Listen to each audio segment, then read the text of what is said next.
Hi, welcome to Healing Humanity. My name is Dina, and I want to talk to you today about the Sabbath again and a little bit about shortcuts. So, I live in a community where I've mentioned this before.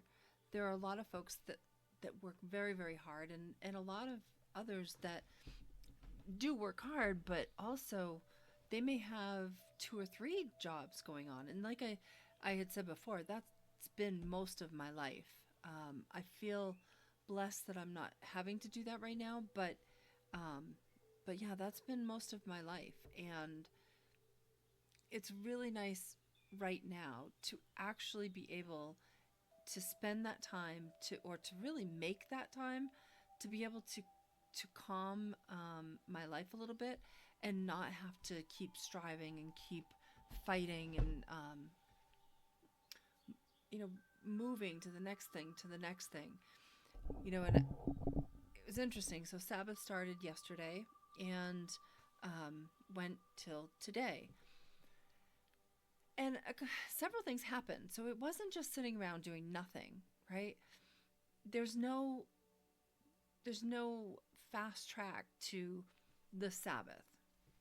Everybody's looking for shortcuts, but there isn't any. You have to be able to make it something that's important to you. So the first part of last night, the Sabbath began with a group of other people. We lit candles. We had a wonderful there was a potluck dinner, and this was all at the church, which has been really great, to actually sit down and have a meal with other people again and just enjoy that time talking to new people and getting to know the struggles that they're having. They are Many of them are struggling with what to do with themselves on Sabbath. And so I thought I would just kind of share a little bit about what I've done. So I set my alarm as I normally do every other day. And it seems a little strange to do that on a Sabbath, but oh, let me jump back. So we're at dinner. We eat all together. There was about 11 tables, most of them pretty full, of people just from the church, and it was great. You can bounce around to different tables. You don't have to stay at the same one, and it was really uplifting. But what I learned actually is, while we're there, they do a little study. So they give you information about the Sabbath, because that's what we're all studying right now, is how to take our lives from being so busy and being so um, engaged with work and um, just the craziness of life. How do we get our families? How do we get ourselves back in line? How do we? What is the reason for it? Why do we? Um, what is the possible benefits of it? And what are the things that keep us from getting there? And right now, this world has been, as you know, has been just taken over by um, work, right? Just work, work, work, work, work. Companies reduced the number of people that they have working there, so you feel like you have to work longer, harder, and perhaps you do. Um, there was a time where that was the case for me as well. You know, um, During that time, I wish I had known a little bit more about the Sabbath, because I was working for a company. I literally was working with one hand on the computer, holding my heart, because I was so unbelievably pressed and stressed, trying to get all of the work done that they had anticipated for me to get done. Now, were there were their desires or their parameters skewed and not okay? Yeah, they were absolutely off, and they expected way too much of their workers.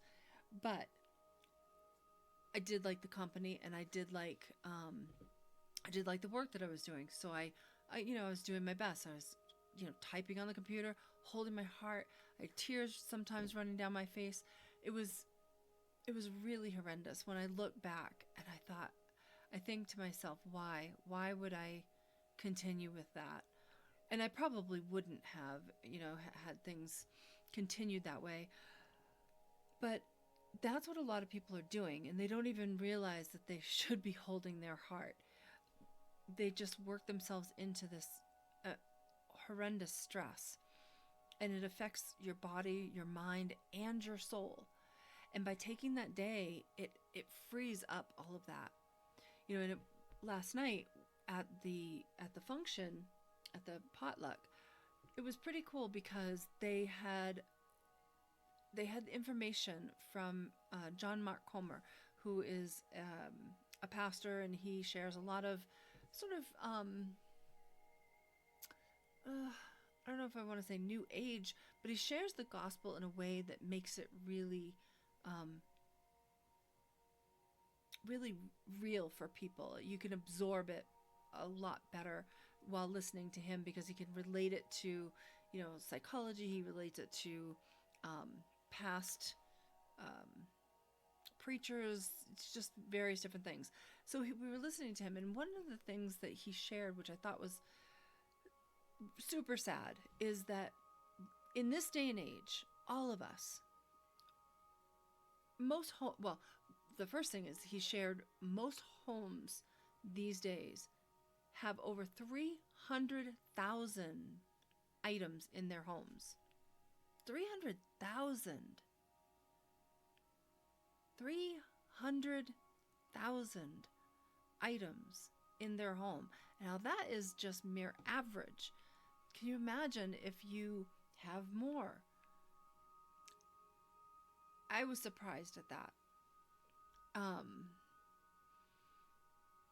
But I could see that it would be pretty factual, especially around where I'm at now.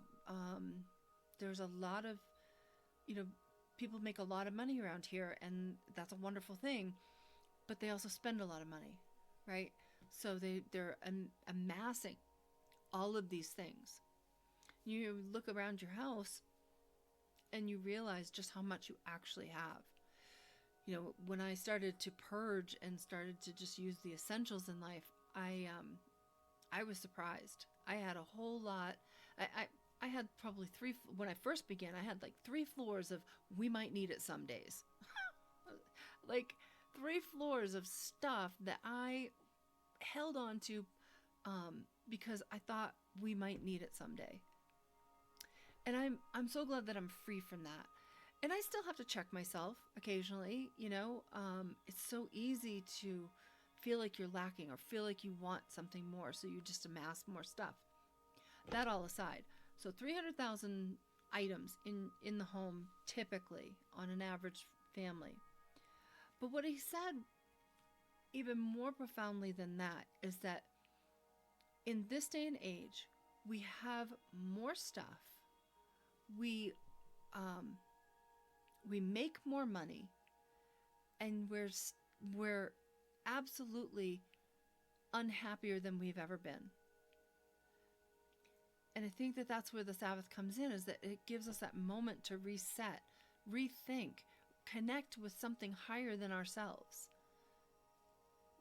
All these scientists from decades ago, they all believed that there was something higher than us. The more research they did, the physicists, the psychologists, all of them, the more research they did to prove that there wasn't a God, they all walked away thinking there was. So if they, with all of their knowledge and all of their high IQs, if they believe, what stops you from believing? What stops you from trusting? I don't want to be that person at the end of my life that has 300,000 things in my home or more, but I don't have peace in my heart and I don't know God. It's important for me to make sure that I check that part of my soul, to make sure that I connect on a regular basis with him. So with all that being said, it's time for us to find more joy in life. It's time for us to find more peace. It's time for us to reconnect with our inner selves, because that's how you get healthy. body, mind, and soul, is to quiet your mind and connect with your inner self. And by doing so, it also connects with God. But, you know, people have trouble. People have trouble stopping. They think that they they consider it that they're not going to make enough money. They're not going to have enough. They are not going to look the right way, and so they continue to strive and grind, do the daily grind, right? All through the week. Maybe they'll take a little time off on Sunday, but then they'll head to church or go shopping or do something. So it constantly still keeps them busy. You may be off, but you're not connected. You're just completely disconnected. And so some of the things that I do to make sure that I can connect is I set my alarm the next morning. So I Sabbath the night before. Right now we're able to, once a month we get together with some of the church folks. And that's been really nice. But if I don't have that, I sit down, light a candle, enjoy a nice dinner for myself, and, and then just dive into maybe a Christian movie or, reading some of the gospel, trying to learn as much as I still can, and connect with God and talk to him, pray. And then in the morning, like I said, I'll set my alarm as I normally do, and then I just spend time with God. I may meditate in the morning, and then moving from that, feeling more at ease and at peace, then I can move into maybe do a little bit of research, or maybe do a little bit of reading. What else? There's so many things. Occasionally I might, in the afternoons I might watch a movie, but I've started to incorporate going outside because the weather's starting to turn now, and so I'll go out for walks and spend that time in nature and spend that time with God specifically, and spending that time being grateful for the moments where I don't have to strive, where I don't have to force anything in my life, that it just will start to flow naturally into my life the way that it's supposed to. One of the things that I realize is that our kids and our children's children, my grandchildren, a lot of young people are not trained as I was trained to find something to do with your time. A lot of people grew up with TV. They grew up, seeing their parents work in constant movement and constant groove. My kids saw that, and I feel bad. I feel bad that I didn't learn this information sooner, so I could have incorporated that a lot better in my home. We did have our down times occasionally, but it was short-lived, and it was maybe a couple hours. It wasn't an entire 24-hour period. So I hope that they follow suit. I hope that they find that quiet time. And I know that, a couple of them find small moments. One of them, it does really well with being peaceful. But, it's hard. And, I watch some of the kids around town, and I worry about them. I worry about them constantly being in their phones. I know for me, I have to put my phone in another area so I don't touch it, because I might be sitting there reading the Bible, and then I'll pick up my phone. Every 10 minutes I might pick up my phone. Why? No reason. Absolutely no reason. So I physically have to remove it from my sight and my reach in order that I can start to feel the effects of not having that constant engagement with the phone, or any kind of electronic device. And so I worry about the kids. I think that if that happens to me, and I didn't grow up this way at all, I grew up probably a lot differently than even my own peers. We didn't have a lot of TV in my house, in my mom or my stepdad's house. We did not partake in all of that. We spent a lot of time outside. We spent a lot of time finding things to do, making things up. Um, a lot of Gen Xers did, but at the same time, there was still arcade games. There was still going out with friends and doing, constantly being active.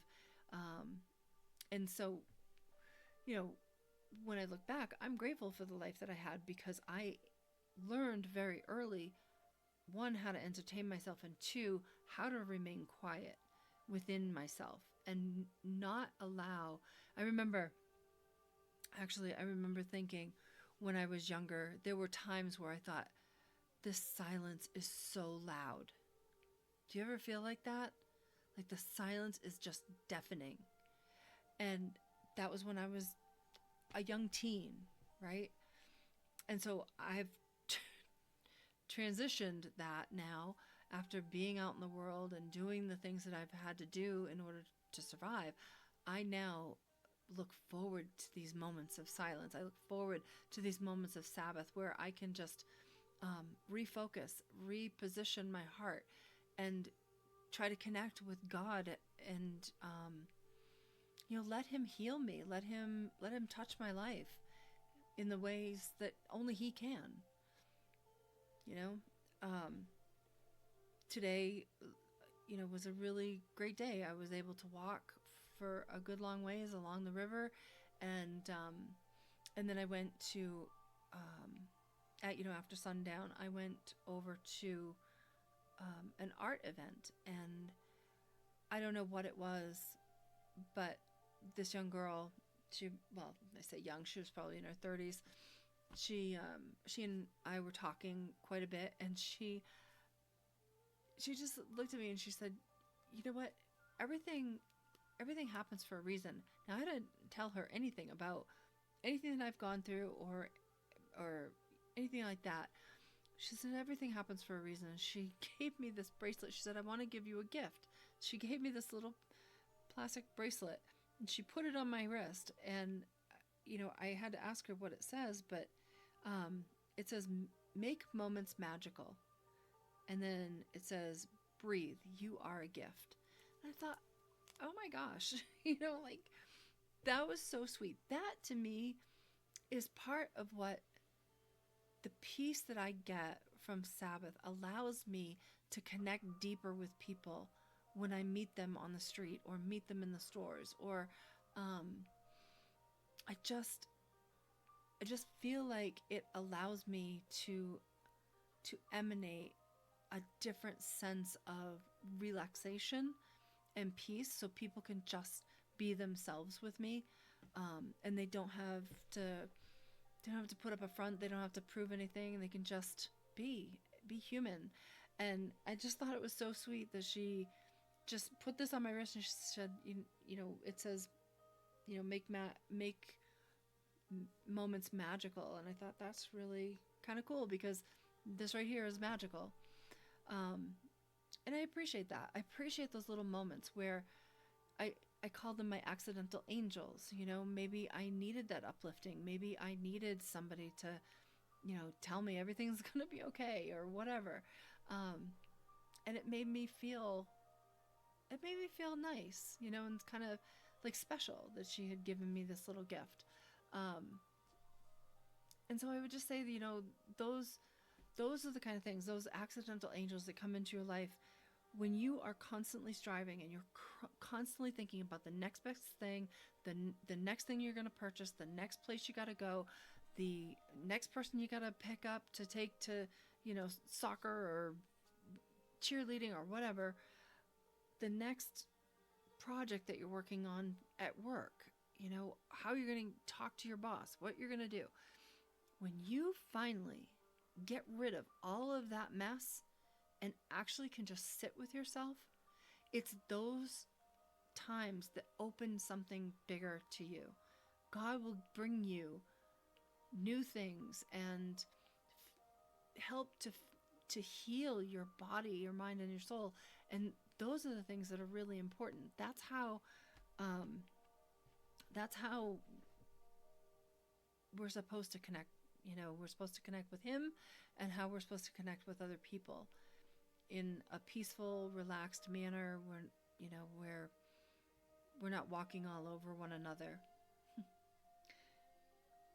So anyway, I hope that you try the Sabbath. It just brings you so much peace, and I look forward to it. Truly, I look forward to it every week now.